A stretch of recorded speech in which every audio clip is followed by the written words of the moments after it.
Hey everybody, this is Louis Sandoval here, the Content Chemist, and I actually just got a box today.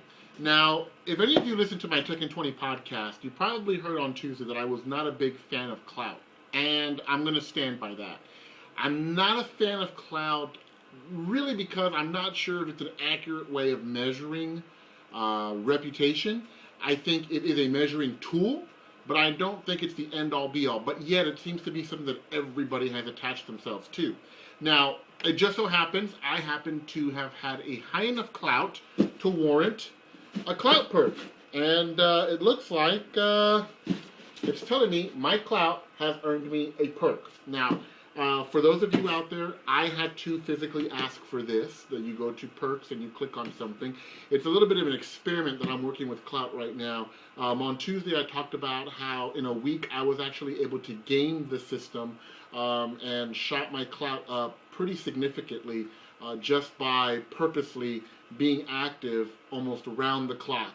And the reality of it is a lot of us don't have that ability to be as active around the clock as others. So a lot of you aren't going to get some of the Klout perks that are made available to others. Now, that's not to say that there aren't influential people out there. There's a lot of people I respect that do an amazing job in the social media space.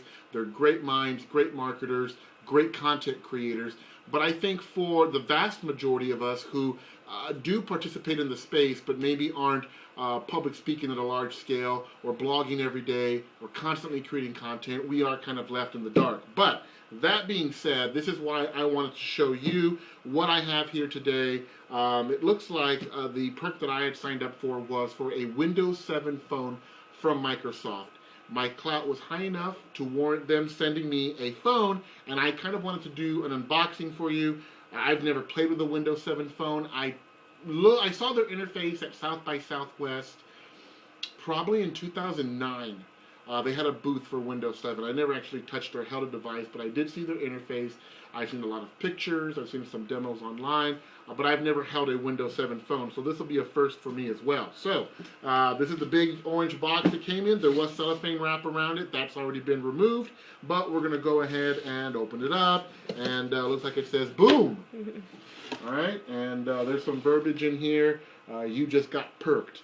A nice little play off punked by our good Twitter friend Ashton Kutcher, who I personally can't stand. But we're going to see what we have in this little sleeve here, and it looks like we have the Samsung Focus, AT&T's Windows 7 phone.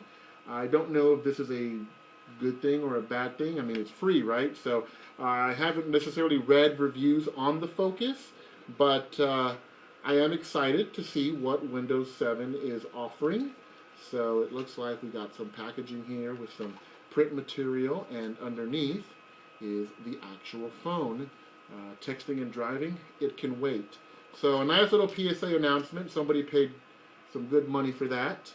And looks like we have some more information and so forth inside of here. Now, the actual phone itself, just on the initial view, it looks maybe a little thinner than my iPhone. Not necessarily sure. We're going to take the plastic wrap off of here. And it feels lighter than my iPhone. I actually have an iPhone 3GS. This feels a lot lighter. It also feels thinner, but it could just be because it's a brand new phone and I really haven't had time to play with it. The screen looks pretty sizable. I am going to plug this in. It looks like I might need to charge it for a little bit. I'm going to do a second follow-up video that's going to actually show, I guess, the screen resolution, the brightness, some of the interface, and then eventually what I'm going to do is I'm going to kind of give you my review of a Microsoft Windows 7 phone. Like I said, I've never played with one. I've never really touched one or played with the interface. I've seen it, but this will be my first time, so I'll be able to give you a pretty honest and raw review of my personal experience. So make sure you check back on the Content Chemist. We're going to dive into all this, and we'll bring you some more videos. Thanks.